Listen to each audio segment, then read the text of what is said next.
देखिए क्या है यहाँ पर, क्या लिखे हैं? गिनतारे। क्या लिखे हैं? गिनतारे के अनुसार स्थानीय मान। ठीक है, गिनतारे के अनुसार स्थानीय मान को आप लोग को समझना है। ठीक है जी मैम, समझना है ना? कल भी सबका गलत हुआ है। बस परसों, कल तो छुट्टी था, सॉरी। तो चलिए देखिएगा ध्यान से, हम देखिए गिनतारा एक बना रहे हैं। बात करोगे तो नहीं समझाएंगे।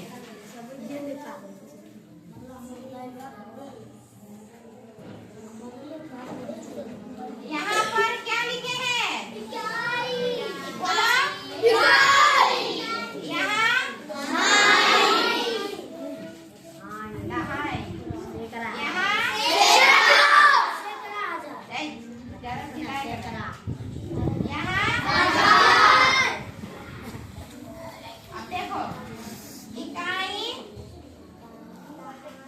इकाई के लिए वहाँ पे शॉर्ट में ई लिखा हुआ है ना?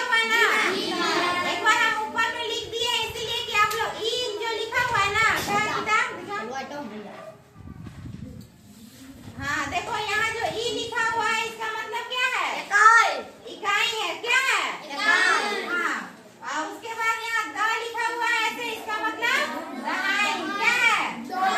हाँ, उसके बाद यहाँ से लिखा हुआ है, इसका मतलब सैकड़ा।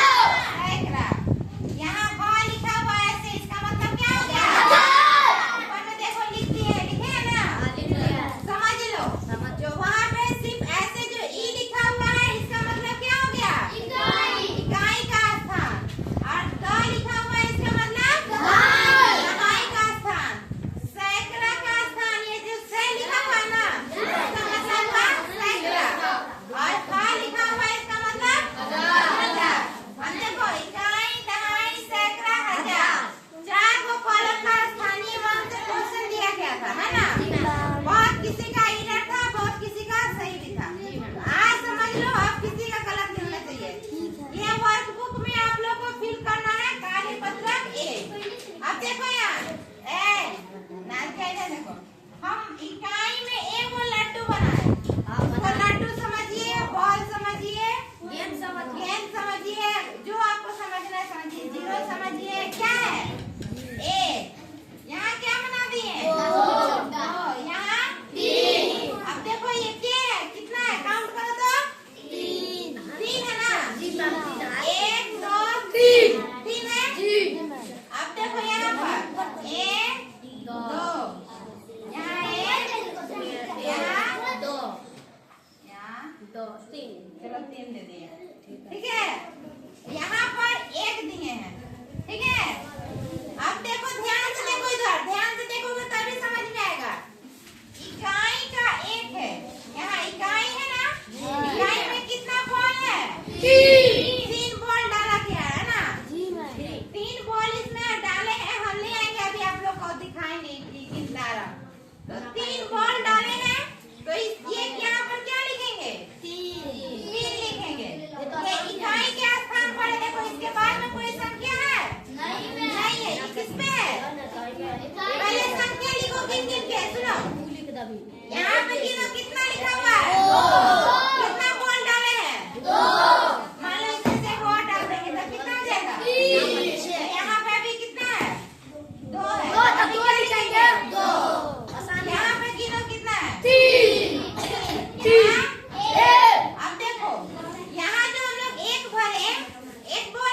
है